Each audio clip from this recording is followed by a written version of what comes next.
Yo, it's the SCOTT, and welcome to Throwback Thursdays, where I take a look at a 90s film and give it a review, and today we're looking at Die Hard 2. So, let's talk about it. First and foremost, this was always the Die Hard movie that I was just kind of iffy about. When I bought the set, I was watching through them, and after you watch something as awesome as the first one, you get to this one, and it's a step down. Then you get to Die Hard with Vengeance, which is also awesome. And then Live Free or Die Hard, which is still okay. And then you not even talk about Good Day to Die Hard. But watching this today, though, I actually really enjoyed it. It's not as good as the first one. No, nothing is. None of these are going to be as good as the first one. But I think it's actually pretty good. And if we had stayed at 3 films, I think this would be one of the greatest trilogies in cinema history. I think all three of the first 3 films in this franchise are all great. I think it would be a great trilogy. Then we had to make the 4th one, which is still good. Then we got a 5th one, which the word dog shit comes to mind. So what's the story? Well, the story is that John McClane is now in Washington, D.C., visiting his in-laws. He's waiting for his wife's plane to arrive, and then terrorists attack the airport. And so now his wife's plane, along with some others, are circling the airport, waiting to land, losing fuel, and John McClane is the one man who has to stop these terrorists and save his wife's plane. So, yeah, once again, John McClane is...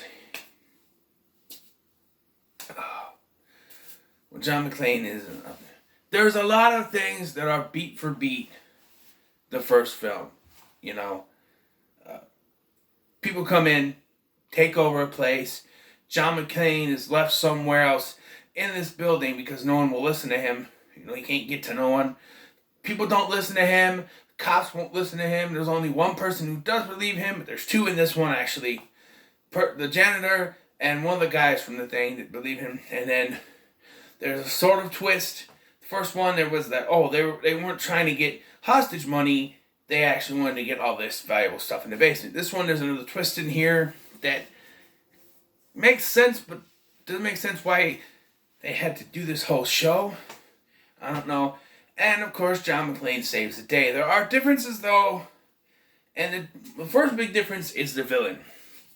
In the very beginning of this film, the villain is presented to us in a different way than Hans Gruber was in the first film. How do we see, when we first meet Hans Gruber, how is he shown? His men walk in and he's flanked walking in looking all tough and gruff, right? Walking like this. How are we first introduced to our villain, Colonel Stewart, in this film? Butt naked doing yoga. Yeah. Big contrast there.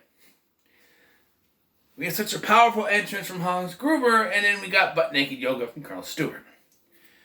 And due to his experiences, John McClane, he's not just sitting there. He's sitting there, he's having a smoke in the middle of an airport because it's 1990. You can do that back then.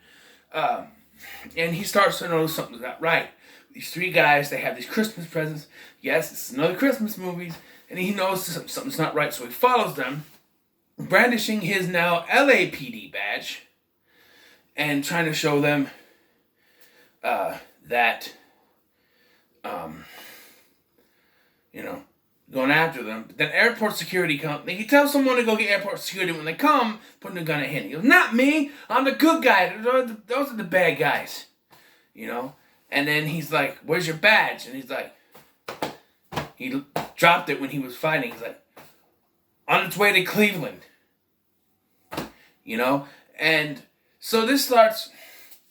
Right away, I want to say that he tries to talk to someone, but due to a circumstance, when he was driving up, he parked in the wrong place, and he gets his car towed by Roberto Costanzo's character, right? I think that's his name.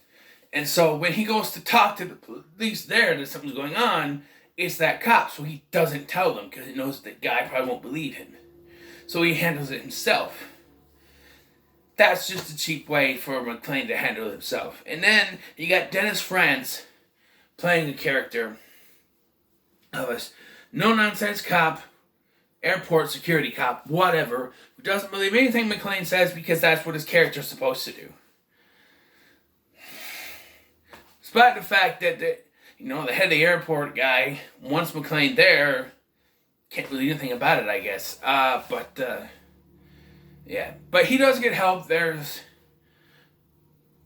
the special effects in this. There's a shootout when they're one of the guys, I'm gonna call him Walter.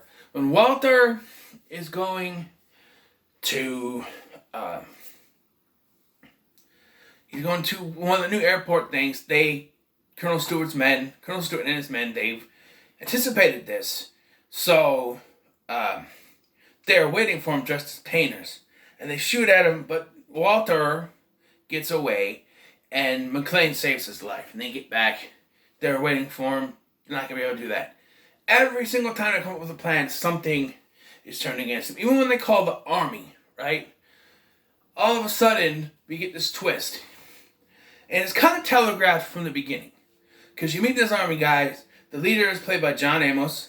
And, McClane's like, hey, isn't Stewart one of your guys? Not anymore, he's not. So that's one. Another thing that's telegraphed is that they mentioned that Telford is the new guy. And he's only there because the regular guy got sick. From that, I caught it this time. I didn't catch it the last time I watched this. But I caught it. I'm like, oh, that was a hint. 2 hints right there. And then we get this dog and pony show that they do. And there's, from the beginning, the guys, they have red tape around their, whatever you call them, they put on the guns or whatever. And they take them off to put the blue ones in, and they're ready to go. And then you see John Amos kill Telford. And then they start shooting and stuff. Well, this is before they shoot, I guess. I don't know. But, no, this is, before they shoot. And then this whole shoot, and then McClane gets a hold of one of the guns with the blue thing and starts shooting and nothing happens. And that's when he realizes they're blanks. So he goes to tell Dennis Franz, and Dennis Franz, of course, doesn't believe him. He's going to arrest McClane until he pushes him and then shoots the blanks. That's when, all of a sudden, now, after 3/4 of the movie being against John McClane, now he's going to believe him and now he's going to work with him. Sort of. McClane, once again, goes on his own. And there's a scene in the middle of this film that got me. So they have these planes circling around, and Colonel Stewart decides to do a demonstration of what happens if you disobey what he says. So he hacks in or messes with the telemetry, to make it appear as if they are higher than they actually are. So when they say they can land, they're lower than they actually are, than they think they are. They're lower than they think they are, and then boom, the thing just explodes. And McClane's out there trying to wave them away, but they don't see him, and the thing dies and the thing crashes and then explodes. And it's a heartfelt moment. And then you have McClane go in. You can see he's just a police officer. He's a good police officer. He's trying to save people. Trying to save his wife. That's one thing I can say about Colonel Stewart's plan about this, is that it's a little too convenient that Colonel Stewart's plan, with the difference between Colonel Stewart's plan and Hans Gruber's plan is Hans Gruber's plan went off the rails because McClane got involved. Here, it's like no matter what McClane did, Colonel Stewart's plan still went the way it was supposed to. No matter what he did. Until the end, when he finally got the best of him.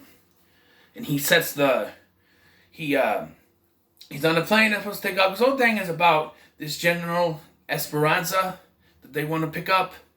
And so, during the fight with Colonel Stewart, he kills John Amos, then he's fighting Colonel Stewart, and then during the fight, he pulls the the fuel valve, and the gas comes leaking out. And he's knocked down to the thing, knocked down onto the ground, and goes through. It's like, have a nice landing. And of course, this thing's leaking, which this is probably impossible. But he lights the thing. It goes, sets on fire. Before he lights it, he says, "Yippee-ki-yay, Mr. Falcon." Can I say it, please? I'll get to that in a second. "Yippee-ki-yay, motherfucker." Boom! Explodes. We also have William Atherton returning in probably the most unnecessary role in this film, to be honest. He's on the same plane as Holly McClane. We find out that punch she gave him at the end of the first film got her a restraining order. But they're still on the same plane.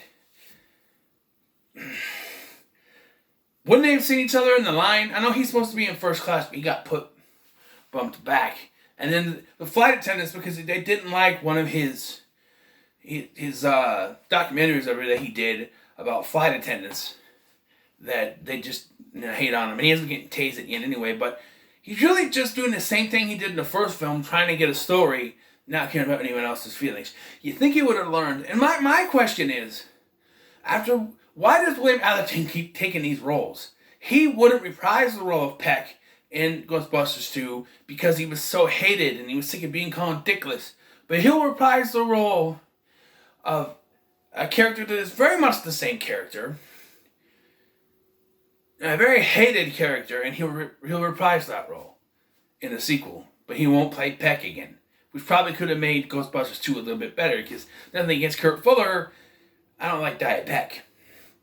But anyway, like I said, yippee-ki-yay, Mr. Falcon. This film has one of the most notorious, the most strangest TV dubs ever seen. Back in the 90s, most movies now that are on cable, they'll just kind of take out, like delete the word, like, what the is your problem? Like that. Back in the 90s, they just changed every little word. And everything is just... So, they overdubbed the entire voice of John McClane during the parts where he would swear. Doesn't sound anything like McClane at all. And, yeah, that leads to the line, yippee-ki-yay, Mr. Falcon. Somebody watched this, heard that one of the call signs was Falcon, and used that. Only problem is, Mr. Falcon was Esperanza, not Stewart. Stewart was Eagle's Nest. So they got that wrong. In the end, Die Hard 2 is a good film. Probably, if you judge the original trilogy, it's probably the worst of the original trilogy, but that does not make it a bad film. I'm going to give it an 8 out of 10. I really enjoyed it. So what are your thoughts on Die Hard 2? Let me know in the comments below. Make sure to like, share, and subscribe. Thank you for watching. I've been Scotty. See you in the next one. Yippee-ki-yay, motherfucker.